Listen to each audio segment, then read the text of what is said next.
What's going on, Sechi Unit? Is the Central Man here, so back again with another classic WWE pay-per-view review. So Royal Rumble season has arrived, so this month I'm going to review classic Royal Rumble shows. So in this installment I'm going to review the very first Royal Rumble from 1988 at the Colt Coliseum. Right now it's called the First Ontario Centre in Hamilton, Ontario, Canada. I'm guessing it's outside of Toronto on the 24th of January 1988. It's the one and only Royal Rumble event in Canada. They've never done another one ever since. I hope they do another one in Canada in the near future. The attendance for the show was 18,000. Technically, this is not a pay-per-view because this is a special event on the USA Network.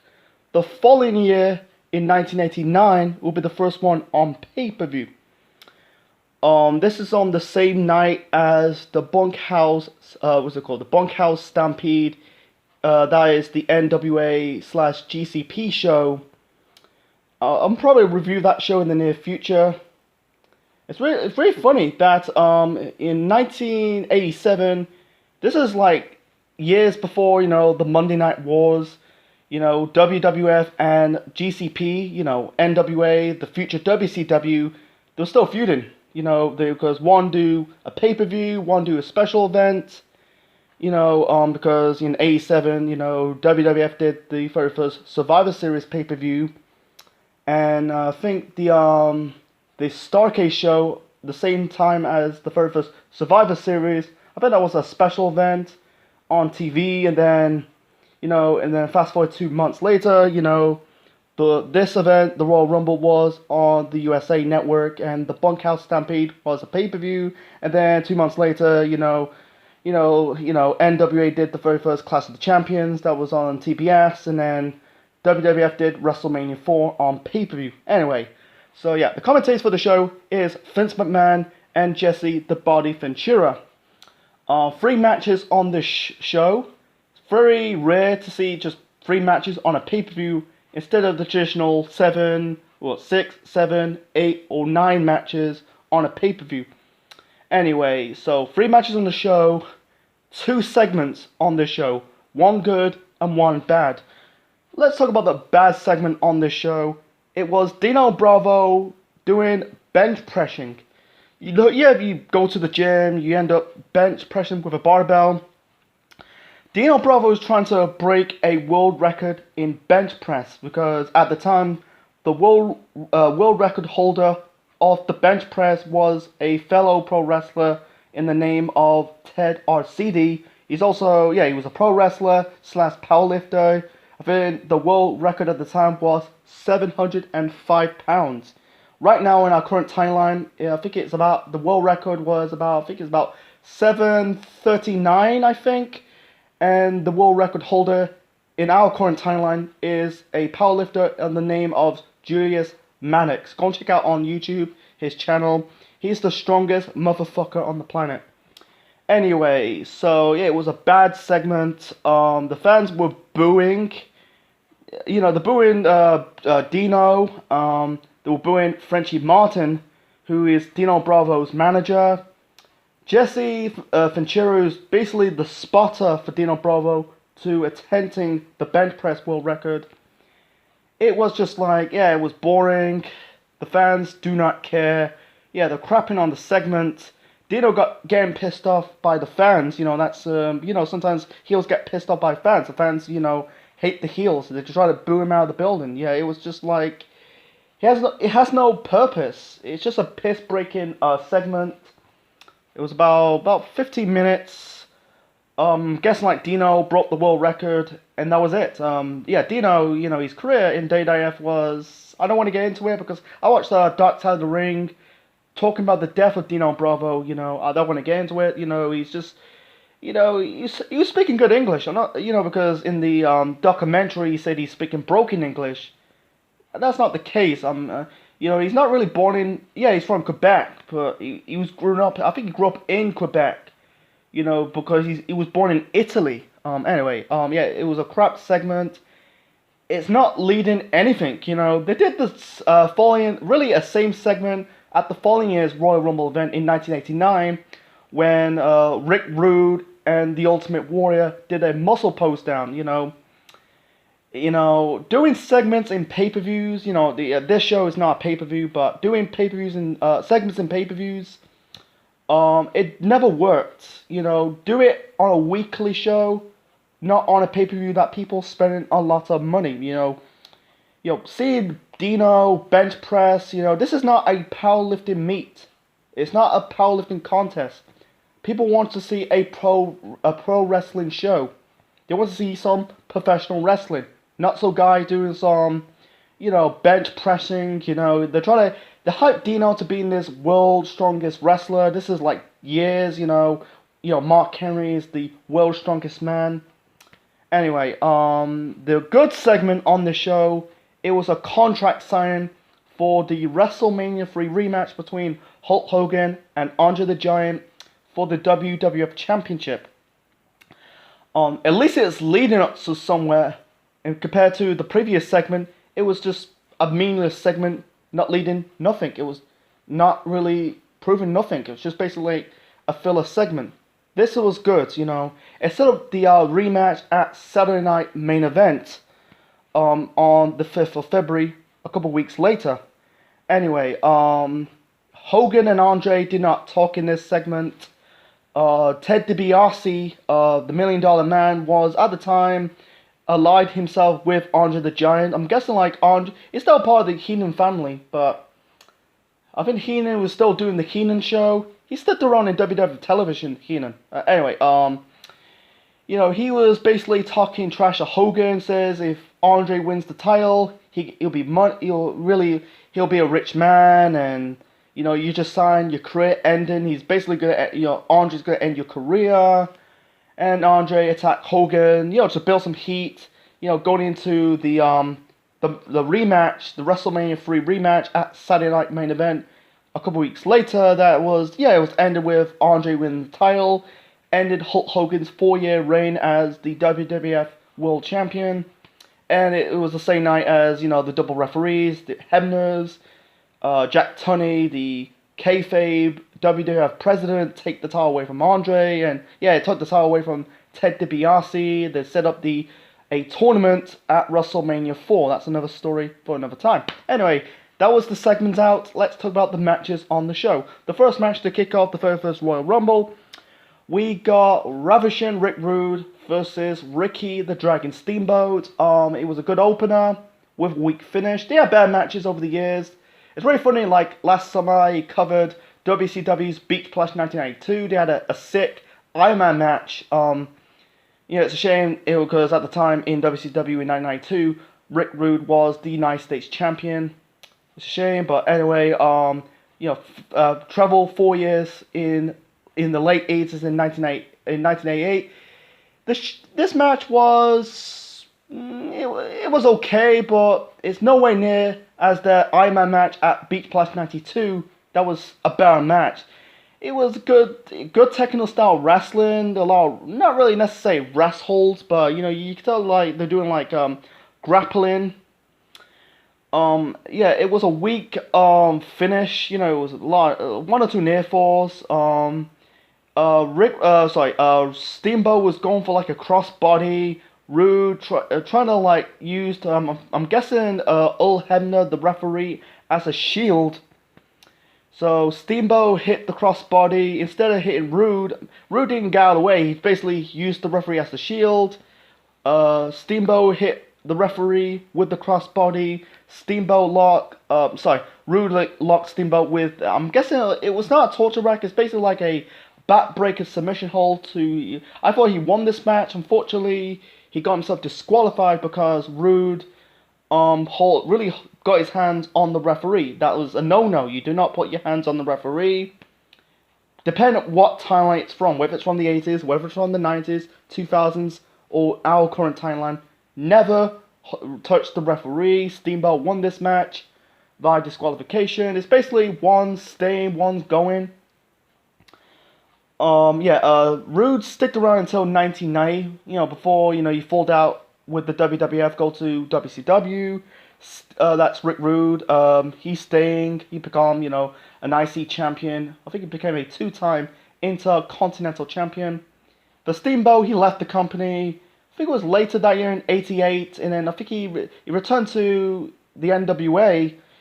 Chin Clark Promotions in late '88, early '89 to feud with Ric Flair. Like that trilogy of matches. At what's it called? That was it Chi-Town Rumble, Clash of the Champions. I think it was four. I think 4 or 5. Anyway, moving on to the next match. The next match, we got the WWF Women's Tag Team Championship match. We got the Glamour Girls, that is Leilani Kai and Judy Martin, with Jimmy Hart, Mouth of the South, in their corner, defending the tag team titles against I'm guessing they are the Jumping Bomb Angels. That is, I'm gonna butcher the women's names. Usuki Yamazaki, Dioro Tereno. Sorry. Just write down in the comment section below. I can't pronounce these names. They're from Japan. It was a good match. I think it was a little bit better than the opener because the opener was okay. It was a good opener, but with a weak finish. This was match of the night. They stole the show, this match. This is a 2 out of 3 pinfall match for the titles. The Glamour Girls got the first pinfall. They hit like a alley-oop. It's basically like a reverse face powerbomb. And then the Angels got one back. The Japanese women basically hit like a botch-looking sun flip roll-up. They got good chemistry back and forth. In the end, both the Jumping Bomb Angels hit like a double drop kick onto, I think it was Martins or Leilani Kai to win this match and broke their lengthy tag team title reign, because the Glamour Girls hold the belts since 1985. They won it against Princess, what's her name? I can't pronounce. Don't remember. She appeared in the Dark Side of the Ring episode when they covered the Fabulous Moolah and Velvet McIntyre. This was on a house show in Cairo in Egypt in 1985. They hold the titles for nearly 3 years before the Jumping Bomb Angels broke the 3-year title reign. The Glamour Girls will regain the tag team titles months later in Japan. And then in '89, the following year, they kind of retire the women's tag team titles, and it'll be another 30 years, until they break back in today's WWE. I don't want to get into it. So far, the women's tag team titles in WWE, they're flops, because the one thing, they just don't have a deep enough roster to pull off really good tag team in WWE in the women's division. They just don't have deep enough roster to do a women's tag team division in both Raw and SmackDown. They don't have enough good women's tag team. Iconic shit. The only one got some credibility into the titles has to be Bayley and Sasha Banks. I like the Kabuki Warriors, Asuka and Kairi Sane. Anyway, by the way, there's 4 matches instead of 3. My bad, sorry. Anyway, the next match, we got the very first Royal Rumble match in WWF/WWE history. This is a 20-man Royal Rumble match instead of a traditional 30-man Royal Rumble match. Yeah, in 2011 they bumped it up to 40, and then in 2018 when they did the greatest Royal Rumble event in Saudi Arabia, they bumped it up again to a 50-man Royal Rumble match. Anyway, this match in this show almost never going to happen, because in October of 1987, because the Royal Rumble was created by Pat Patterson, the late great Pat Patterson, they did like a tryout in a house show in St. Louis, and the one-man gang won the unofficial, non-televised Royal Rumble match in October of 1987. It turned out to be a flop and a failure. I'm glad WWE changes their mind to do this, because the Royal Rumble is one of the best shows of the year. It's the biggest shows of the year. And the Royal Rumble match is one of the most beloved matches in pro wrestling history. You got future Hall of Famers in this match, like the Hart Foundation, Bret Hart, Neidhart, Ultimate Warrior, Jake Roberts, Jim Duggan, I think, Tito Santana, Nikolai Volkov. It wasn't really like a great Royal Rumble match. There've been better matches over the next couple decades, but this was good for what it is, because in '88 until 1991, the Royal Rumble match is all for bragging rights, and then 1992, they did for the World Heavyweight Championship, and then in 1993 until the present day, winner of the Royal Rumble match will get a shot at the World Champion at WrestleMania. The first person got eliminated was, that was Butch Reed, the future member of Doom in the NWA/WCW. That'll be, I think he left the company. I think he left the company in '88, gone to the NWA. Then he had a decent run in the NWA, formed one of the most underrated tag teams in pro wrestling history, Doom, alongside future world champion Ron Simmons, future Farouk. Damn. Anyway, Butch Reed was the first ever guy to be eliminated in the Royal Rumble match. The first Iron Man of this Royal Rumble match is Bret Hart. He survived 25 minutes. And the first person to eliminate the most people in a Royal Rumble match was the one-man gang. He eliminated 6. And the fun trivia that the start of this match, the two guys start in the ring. Instead of the announcers, announce the Royal Rumble match, the rules, and then one or two guys enter the ring. That'll be traditional Royal Rumble matches you see after 1998. But in this match, the two guys start this ring without entrance, enter the ring without entrance music. Anyway, the first guy to win the Royal Rumble match is Hacksaw Jim Duggan. He almost never going to win it, because he debuted in I think about WrestleMania 3. In May of 1987, he almost got fired because he got arrested, possession with drugs alongside. He was driving in a car with the Iron Sheik, because I think they were feuding at the time. They almost broke kayfabe. This is like a decade before the curtain call in Madison Square Garden in 1996. Anyway, so Duggan winning it he got over. He was an over guy. I don't mind the one-man gang winning it. He had a good look, a cool look. The one-man gang. I think they fucked him up when he was Akeem. That was like 1 year later, or I think it was later on in '88. Anyway. That was the only accolade in WWE for Jim Duggan's career, winning the Royal Rumble match. Yeah, he went on to win the King of the Ring, defeating Haku for the crown. Besides, that was okay, but I think the main accolade he won was the Royal Rumble match. He's never been world champion, he's never been a mid-card champion, and also he's never been a tag team champion. It's a shame, but Jim Duggan, he's a popular guy. Maybe he doesn't really need the title, but I don't want to get into it, but he's okay for what it is. Moving on to the main event. We got another 2-hour-free pinfall tag team match. We got the Islanders, that is Haku and Tama, taking on the Young Stallions, that is Jim Powers and Paul Roma. Paul Roma would be, teaming up with Arn Anderson. This is years later in WCW. I think he was part of the Horsemen as well, with Ric Flair. Anyway, the match was it was not good. It was okay, but not great. The most memorable in this match was probably, Paul Roma injured his knee.